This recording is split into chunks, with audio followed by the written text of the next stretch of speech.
బేరీ news. లింగమత్తుల అధ్యయనం పీఠం వ్యవస్థాపక అధ్యక్షులు గౌరవశ్రీ ఆచార్య శ్రీ వల్లాల అచ్చయ్య పరంధామ యాదవ్ పోరాటానికి మద్దతు తెలిపిన బీసీ ఐక్యవేదిక తెలంగాణ రాష్ట్ర అధ్యక్షులు బేరి రామచందర్ యాదవ్. గౌరవశ్రీ ఆచార్య శ్రీ వల్లాల అచ్చయ్య పరంధామ యాదవ్ లింగమత్తుల అధ్యయన పీఠం వ్యవస్థాపక అధ్యక్షులు. ఎంతో మందిని జీవితాలకు వీరి జీవితం నిదర్శనమని 75 ఏళ్ల వయసులో కూడా తను నమ్ముకున్న సిద్ధాంతం కోసం వారి యొక్క డిమాండ్లు చూద్దాం ఒకసారి.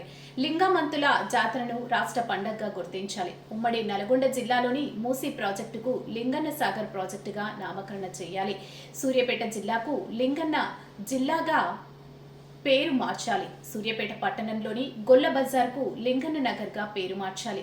లింగమత్తుల యొక్క పోరాటం, ఆ యోధుని కథని పాఠ్యాంశాల్లో చేర్చాలి. వీటి కోసం నిత్యం పరితపించే ఆ ఉద్యమ స్ఫూర్తికి కృతజ్ఞత అభివందనాలు తెలియజేసుకుంటూ మిమ్మల్ని స్ఫూర్తిగా తీసుకునే ఎన్నో కార్యక్రమాలకు శ్రీకారం చుట్టబోతుంది మీ యాదవ రాజ్యాధికార సాధన సమితి. ఈ కార్యక్రమంలో బీసీ రాష్ట్ర ఉద్యమ నేత వట్టె జానయ్య యాదవ్, యాదవ రాజ్యాధికార సాధన సమితి వ్యవస్థాపక అధ్యక్షులు బడుగుల నాగార్జున యాదవ్, బీసీ ఐక్యవేదిక రాష్ట్ర అధ్యక్షులు బేరి రామచంద్ర యాదవ్ వీరిని ఆదర్శంగా తీసుకుని యువత ముందుకు సాగాలని పిలుపునివ్వడం జరిగింది. ఈ సందర్భంగా బేరి రామచందర్ యాదవ్ లింగమత్తుల యొక్క పోరాటానికి మద్దతు తెలియజేస్తూ ప్రభుత్వం వారి డిమాండ్లను నెరవేర్చాలని డిమాండ్ చేశారు.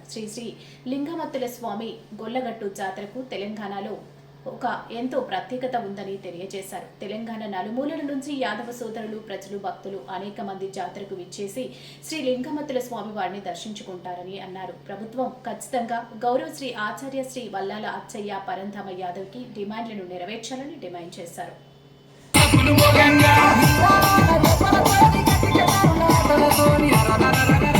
దయచేసి ప్రైవేట్